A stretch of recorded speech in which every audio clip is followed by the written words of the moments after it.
We have a lot more to eat today, so we're on our way to place up on this Aya street food tour. Well, let's just put it this way, if you ask any Thai person what you absolutely can't miss eating when you come to Otta, this is the dish that they'll mention without a doubt.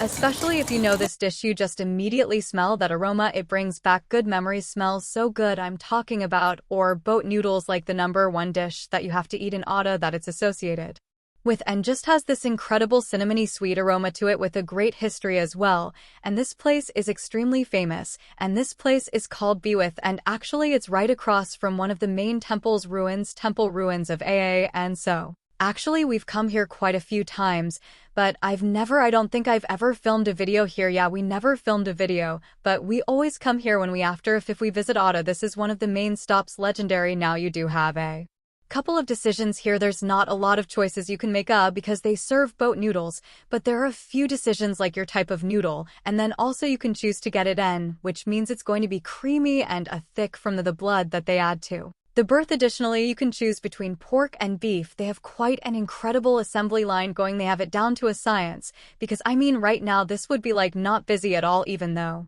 almost every table is full. But when you come at the peak of lunchtime, you'll just see a crowd standing out here, and they need to be fast and efficient. And so they have a whole system where one person is in charge of filling the little baskets with noodles and morning glory, and then that passes over to the main broth master here in the center, who blanches the noodles in that broth. The aromas coming out of that broth, I wish you could smell it, the cinnamon, the sweetness, all of the herbs and spices in there. And I'm sure it's a guarded family recipe, but you can see big bundles of pandan as well as whole slices of pineapple floating around in the broth, giving it that flavor. He blanches the noodles, and then on the other side you'll see that they are assembling the bowls with the blood and the meat of your choice, and then also some seasonings. They probably put in some chili, they put in some vinegar, some of the assembled seasoning into the broth. It's such a joy to watch them as they make the boat noodles. Their system is down perfectly, that assembly line. Let's start eating before the noodles go all swollen on us. So you can see it's like 4 bites. There's beef in here, I got the beef. There's meatballs, there's bean sprouts, and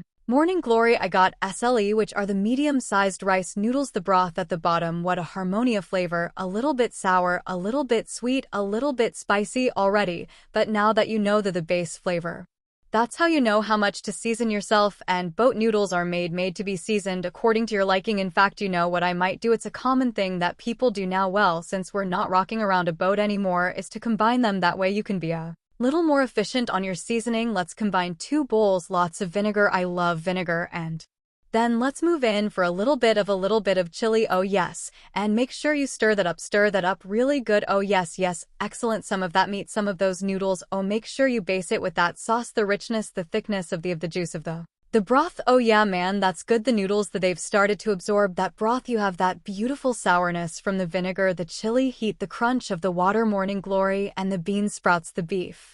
So good. And then to really take it to the next level, you've got to add in crispy skins, and I think it's pork skins, even though I got beef noodles. Yeah, that really will give it an extra texture. Well, it will add a lot to this bowl of noodles. That's one of my favorite things. When you add skin crackling to a bowl of soup or into any liquid, you immediately start to hear that crackle. Oh yeah, with that crispy skin, they're just puffy like little bubbles of crispiness that absorb that delicious flavor, that delicious broth. Try that meatball. Oh man, you immediately taste the black pepper in that meatball. Oh, that's nice. And I love it when you get to the bottom of your bowl and that broth starts thickening, gets so thick and rich down there, so much flavor.